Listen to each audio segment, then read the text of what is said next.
Um velho fazendeiro fingiu estar falido para testar a mulher que queria casar com ele.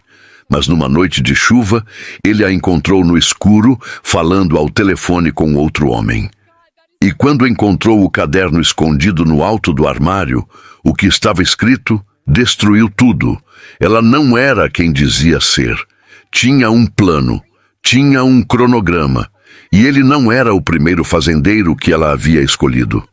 O que aconteceu depois, ninguém esperava. Augusto Correia tinha 61 anos, 200 hectares de terra e o tipo de silêncio que só vem de quem já perdeu muito. A fazenda era grande, o nome era respeitado na região, mas a casa estava vazia desde que Dona Teresa morreu 4 anos antes. Ele acordava antes do sol, trabalhava até o escurecer, jantava sozinho com o rádio ligado mais por hábito do que por companhia. Havia aprendido, sem querer, a ocupar o espaço que sobrou. Seu Benedito era o capataz há 23 anos. Conhecia Augusto melhor do que qualquer filho. Sabia quando o patrão estava com raiva pelo jeito que ele batia o portão do curral. Sabia quando estava triste pelo silêncio comprido que se instalava no fim do dia. Quando Dona Teresa morreu, foram os dois que ficaram sentados na varanda até de madrugada, sem precisar falar nada. Naquele dia, Augusto chorou. E seu Benedito ficou ao lado sem se mexer, porque há coisas que a gente não sabe fazer e a única coisa honesta é não fingir que sabe. Os filhos viviam suas vidas. Marcelo, o mais velho, tinha uma fazenda menor a 40 quilômetros, esposa, 2 filhos e uma relação com o pai que havia esfriado com os anos por razões miúdas que foram empilhando sem que ninguém tivesse coragem de jogar fora. Fernanda, a do meio, morava na cidade, trabalhava, ligava toda semana, mas as ligações eram curtas e cheias de assunto fácil. O tipo de conversa que preenche sem aproximar. O mais novo estava no sul do país há 2 anos. A fazenda funcionava. O gado era bom, a terra era boa, os funcionários eram de confiança, mas havia uma qualidade no ar daquela casa que qualquer um que chegasse de fora sentia sem conseguir nomear direito. Era o silêncio de uma casa que já foi barulhenta. O silêncio de cadeiras que esperavam. Foi seu Benedito quem insistiu para que Augusto fosse à festa do vizinho Souza numa tarde de maio. Augusto disse que estava cansado. Benedito disse que estava sempre cansado. Augusto disse que não tinha vontade. Benedito disse que não precisava ter vontade, precisava sair. Havia ali uma franqueza que só existe entre homens que se respeitam muito, e no fim, Augusto foi, mais para não dar o trabalho de continuar recusando do que por vontade real. A festa era no sítio do Souza, uma coisa simples, churrasco e vizinhos. Augusto ficou perto da cerca por um tempo, cumprimentou as pessoas que conhecia, recusou a cachaça e aceitou o refrigerante. Havia aprendido a circular sem se misturar, uma habilidade de viúvo que poucos percebem que estão desenvolvendo. Foi quando ele estava de costas para o salão, olhando para o pasto do vizinho sem motivo nenhum, que sentiu alguém parar ao lado. Virou. Ela estava ali, vestido florido, 30 e poucos anos, um sorriso que não era tímido nem forçado. Só natural. Como quem não tem nada a provar. "O senhor está fugindo da festa ou só gostando da vista?" Ela disse. Augusto ficou sem jeito de um jeito que ele mesmo não reconhecia. Havia esquecido, nesses 4 anos, como era esse momento.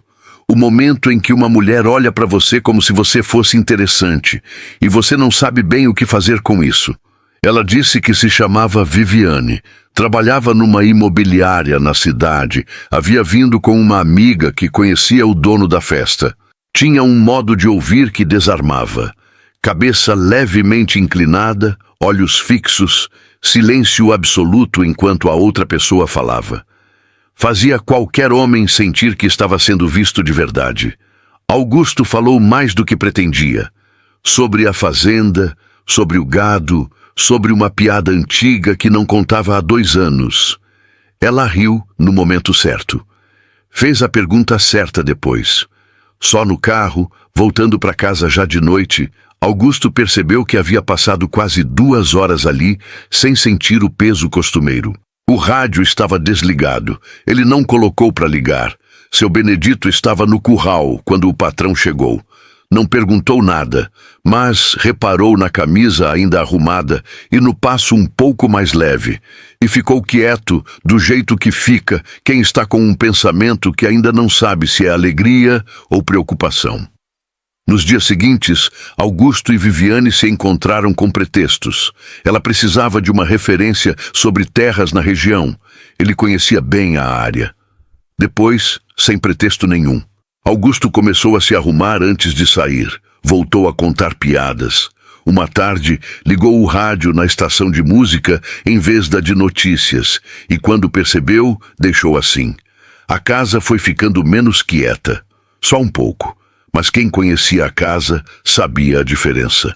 O problema começou quando Marcelo apareceu numa sexta-feira sem avisar e encontrou Viviane sentada na cadeira da cabeceira da mesa, a cadeira que havia sido da mãe, tomando café com Augusto como se sempre tivesse estado ali. Ela se levantou, cumprimentou com simpatia, disse que já estava indo embora.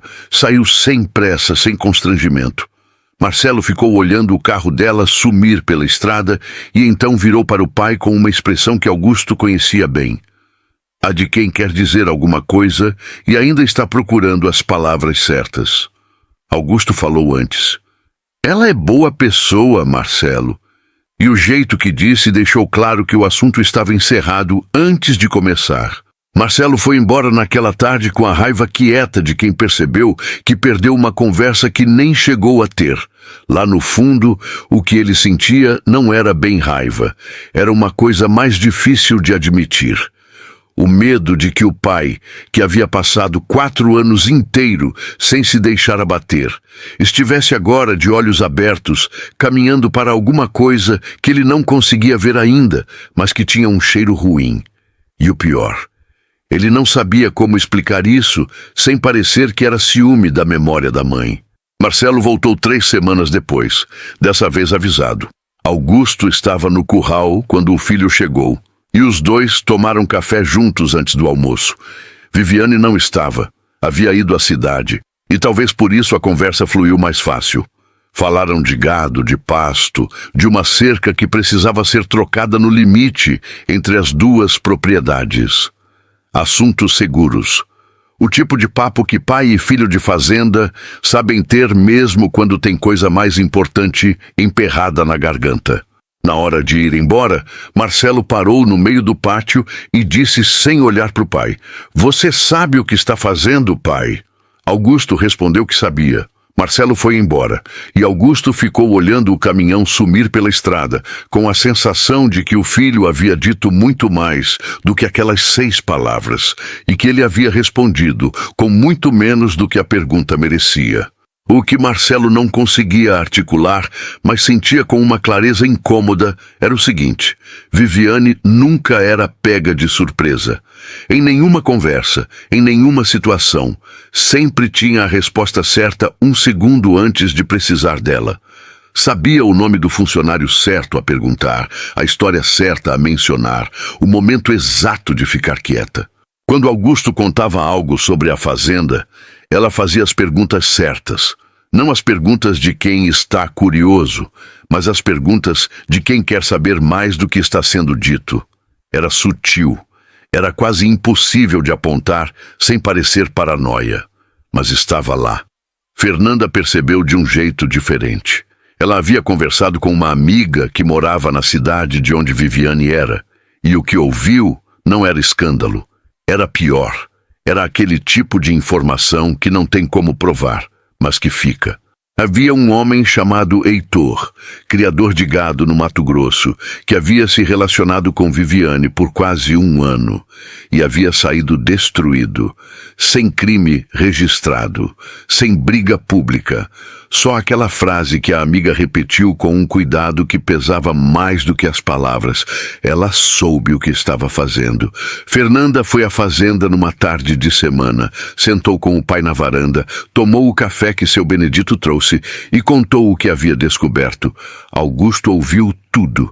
Ficou em silêncio por um momento. Olhou para o horizonte e então disse que todo mundo tem passado, que ele mesmo tinha, e que não ia julgar ninguém por coisa que não tinha prova. Fernanda saiu da fazenda naquela tarde com a sensação estranha de quem disse a coisa certa para a pessoa errada, na hora errada. Não estava com raiva do pai, estava com medo por ele. E havia uma diferença entre as duas coisas que ela não soube explicar para o marido naquela noite, mas que não saiu da cabeça por dias. O que nenhum dos dois filhos sabia era que Augusto não havia descartado nada.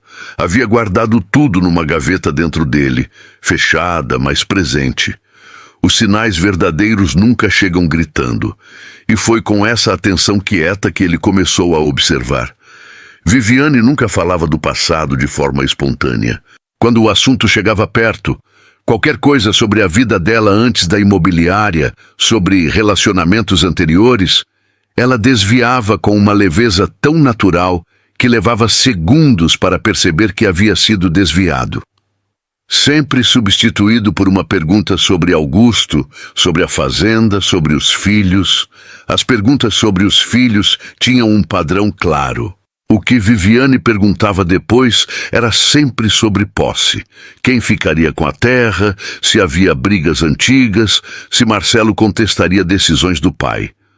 As perguntas chegavam embaladas em carinho, no meio de outra conversa, com a leveza de quem está só sendo cuidadosa. Foi numa tarde comum, tomando café na varanda, que Viviane usou algo que Augusto havia contado semanas antes. O detalhe de que Dona Teresa havia sido enterrada com a aliança que ganhou no 10º aniversário de casamento. Um detalhe pequeno, contado no meio de uma história maior, sem peso nenhum aparente.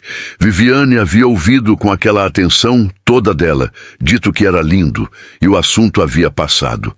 Naquela tarde ela disse com a voz leve de quem está pensando em voz alta: "Sabe que fico pensando, quando a gente se casar, poderia fazer as alianças num estilo parecido com o da Dona Teresa, uma forma de honrar ela." Augusto sorriu. Disse que era bonito. A conversa seguiu. Mas aquela noite, sozinho, ele ficou com aquilo. Ela havia arquivado a informação. Havia esperado o momento certo. Havia usado, não com maldade aparente, mas com precisão. Era um detalhe tão pequeno que ele mesmo duvidou de si por um momento. Mas era real. E havia um padrão que ele não conseguia mais ignorar. Augusto ficou sentado no escuro da varanda por um tempo longo naquela noite, com o rádio desligado pela primeira vez em semanas. Olhou para a fazenda, para o pasto, para o céu sem nuvem. Pensou em Dona Teresa, pensou nos filhos, pensou em Heitor, um homem que ele nunca havia visto, mas cuja história havia ficado com ele de um jeito que não esperava, e tomou uma decisão. Havia uma única forma de saber se o que Viviane sentia era real, e essa forma era tirar a fazenda da equação. Se ela ficasse sem a fazenda, ficava por ele. Se fosse embora, a resposta estava dada. Simples assim. Doloroso, mas simples. Na manhã seguinte, Augusto foi ao curral antes do café. Seu Benedito já estava lá, como sempre. Os dois ficaram apoiados na cerca por um tempo olhando o gado, sem pressa. Então, Augusto falou. Contou o plano. Contou o que havia observado. Contou o que os filhos haviam dito. Seu Benedito ouviu tudo em silêncio, cuspiu no chão e ficou quieto por um tempo que pareceu mais longo do que foi. Depois disse: "Espero que o senhor esteja errado, seu Augusto." Augusto respondeu: "Eu também, Benedito." Os dois ficaram olhando para o pasto. Antes de Benedito ir embora, ele parou e disse mais uma coisa, com a voz baixa de quem não tem certeza se deve falar. "O senhor tem certeza que quer saber a resposta?" Augusto demorou um segundo. Depois disse que sim.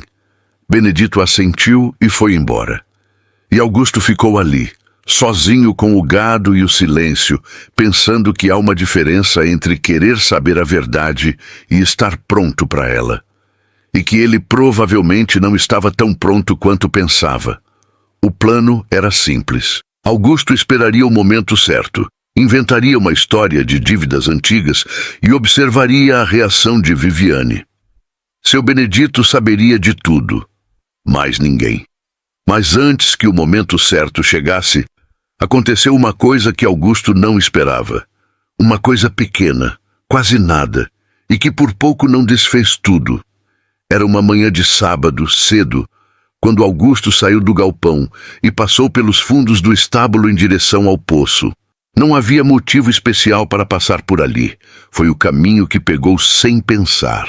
E foi assim, sem aviso, que viu Viviane. Ela estava agachada no canto do estábulo, sozinha, sem saber que havia alguém por perto. Na frente dela havia um bezerro novo que havia nascido com problema na pata traseira e que a semana inteira tinha ficado separado do resto do gado. O animal era pequeno, ainda instável, e os funcionários haviam feito o que podiam: curativo, medicação, observação.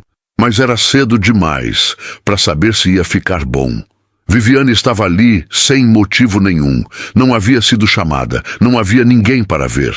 Ela havia chegado antes de Augusto acordar, entrado pelo lado de fora, e estava ali agachada no chão batido, com a mão espalmada no pescoço do bezerro, falando baixinho. Não palavras que faziam sentido, só aquele som que as pessoas fazem quando querem acalmar um animal. O vestido dela estava com barro na barra. Ela não havia notado ou não havia ligado. Augusto parou. Ficou imóvel por um tempo que não soube medir. Havia algo naquela cena que bateu diferente de tudo que ele havia observado nas semanas anteriores. Porque tudo que Viviane havia feito até então tinha uma plateia, pequena, às vezes só ele, mas tinha. Aquele gesto não tinha plateia nenhuma. Ela estava ali porque quis estar. Porque alguma coisa nela havia acordado cedo, num sábado, e ido até um bezerro doente, que não era dela, numa fazenda que legalmente não era dela, sem que ninguém pedisse ou visse. Augusto voltou pelo mesmo caminho pelo qual havia vindo. Entrou na cozinha. Ficou de pé perto do fogão com o café ainda frio na mão. Seu Benedito chegou pouco depois e encontrou o patrão com aquela expressão que conhecia bem, a expressão de quem está brigando com um pensamento que não quer soltar. "Eu vi ela no estábulo", Augusto disse. Benedito não precisou perguntar o que isso significava. Ficou quieto. "Talvez eu esteja errado", Augusto disse. "Talvez", Benedito respondeu. Mas o jeito que disse não era concordância. Era só respeito pela dúvida. Augusto passou aquele dia mais quieto do que o normal. Viviane chegou para o almoço com o vestido trocado, sem mencionar o estábulo, sem mencionar o bezerro. Não contou o que havia feito como quem espera elogio. Não contou o ponto. Só chegou, sentou, perguntou se o café estava bom, e a tarde correu normal. E foi exatamente isso que ficou com Augusto.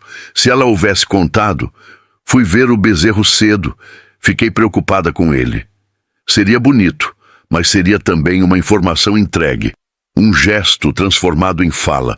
Mas ela não disse nada, e Augusto ficou com aquela tarde dentro do peito como uma pergunta que ele não sabia responder. Nos 2 dias seguintes, ele andou com o plano guardado, sem mover.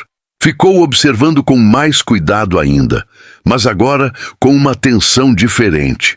Não só a atenção de quem quer confirmar uma suspeita, mas a atenção de quem tem medo de estar errado e medo de estar certo ao mesmo tempo.